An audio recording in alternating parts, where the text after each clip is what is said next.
Hello friends, welcome to the video. இன்னைக்கு நம்ம வீடியோல நம்ம ஆல்ரெடி Svelte.js யூஸ் பண்ணி கொரோனா ட்ராக்கிங் ஆப் அப்படின்னு ஒரு வீடியோ போட்டிருக்கோம். அதை பார்க்கலன்னா பார்த்துட்டு வந்துருங்க.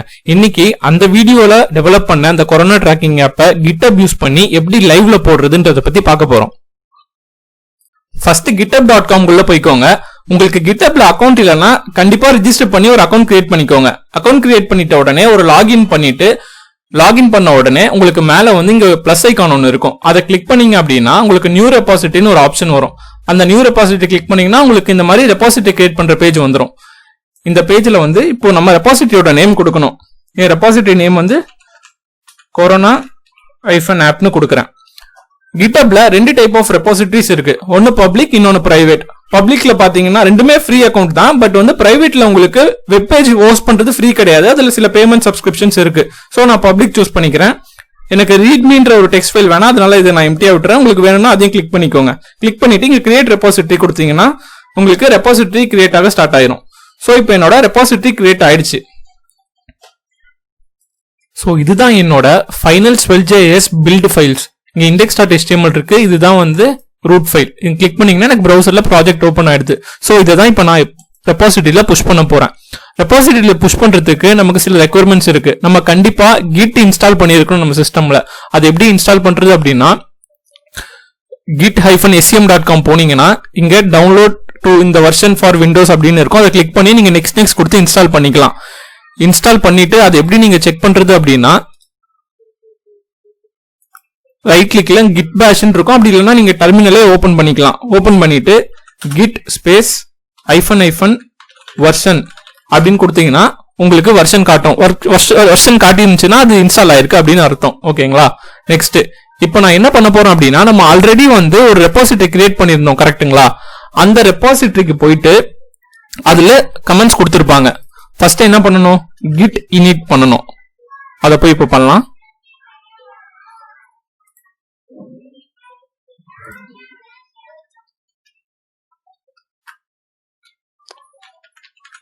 git init.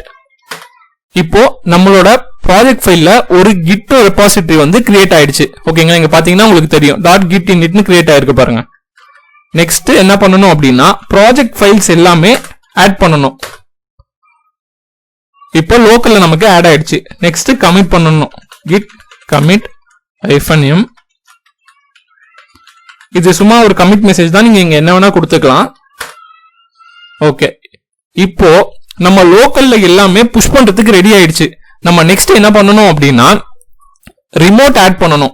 இந்த கிரியேட் ஆயிருக்க ரெபாசிட்டரிய நம்ம லோக்கல் ரெபாசிட்டரியோட லிங்க் பண்ணணும். அது எப்படி பண்றதுன்னா இந்த கமெண்ட் கொடுத்தா போதும். git remote add origin கொடுத்துட்டு நமக்கு அந்த Githubல இந்த லிங்க் கொடுத்துருப்பாங்க. அதை ஆட் பண்ணி விட்டா போதும். ஓகேங்களா? ஆட் பண்ணியாச்சு. தென் git push origin. நான் ஃபர்ஸ்ட் என்னோட மாஸ்டருக்கு புஷ் பண்ணிக்கிறேன்.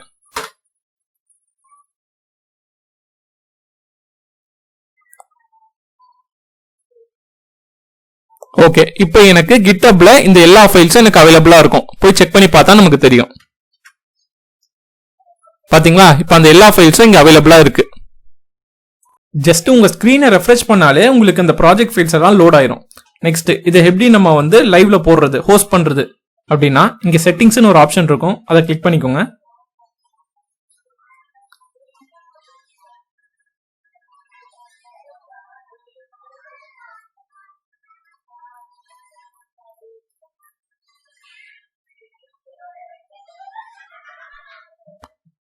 தென் வந்து இங்க சோர்ஸ்ல GitHub பேஜஸ் இங்க இருக்கு பாத்தீங்களா?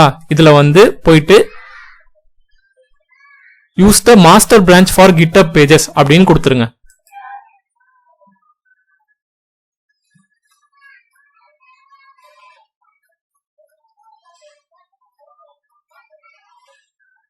இப்போ your site is ready to be published at அப்படின்னு வந்துருச்சு. கொஞ்ச நேரம் வெயிட் பண்ணுங்க. ஒரு 5 மினிட்ஸ்க்குள்ள உங்க வெப் பேஜ் வந்து ரெடி ஆயிரும். இப்படி கொடுத்துட்டீங்க அப்படின்னா இப்போ நமக்கு ஒரு 3 to 4 மினிட்ஸ் கழிச்சு your site is published at அப்படின்னு எனக்கு வந்திருக்கு. உங்களுக்கு அதுக்கு சீக்கிரம் கூட வரலாம். இப்போ இந்த லிங்கை நான் கிளிக் பண்ண அப்படின்னா எனக்கு என்னோட வெப்சைட் வந்து லைவ்ல இருக்கு. என்னோட ரெபாசிட்டரி நேம் jnjagat, என்னோட யூசர் நேம் .github.io/ என்னோட ரெபாசிட்டரி நேம். அதுல ஹோஸ்ட் ஆயிருக்கு. ஓகேங்களா? சோ இது வந்து இப்போ நான் எங்க இருந்து வேணாலும் இதை நான் ஆக்சஸ் பண்ணலாம். இப்போ இது லைவ்ல இருக்கு. ஓகே ஃப்ரெண்ட்ஸ், ஸோ இந்த வீடியோ மூலியமா உங்களுக்கு உங்க வெப்சைட்டை எப்படி வந்து லைவ்ல போறதுன்ற ஒரு சின்ன ஐடியா கிடைச்சிருக்கும். உங்க வெப்சைட்டை எப்படி ஹோஸ்ட் பண்றது கம்ப்ளீட்லி கிட்டபோட ஃப்ரீ சர்வீஸ் தான். இதுக்கு நீங்க எந்த விதமான ஹோஸ்டிங் சார்ஜும் கொடுக்க வேண்டியது இதுல இல்ல. இப்போ கோடாடி மற்ற ஹோஸ்டிங் சர்வீஸ்லாம் பாத்தீங்கன்னா நீங்க சில பேமெண்ட் பண்ண வேண்டியது இருக்கும். இந்த கிட்டப்ல நீங்க அதெல்லாம் பண்ண தேவையில்லை, கம்ப்ளீட்லி ஃப்ரீ.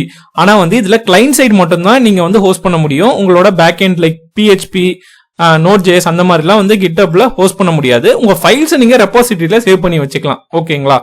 ஸோ இந்த கொரோனா ட்ராக்கிங் ஆப்பை வந்து நம்ம Svelte.js யூஸ் பண்ணி பில்ட் பண்ணியிருக்கோம்.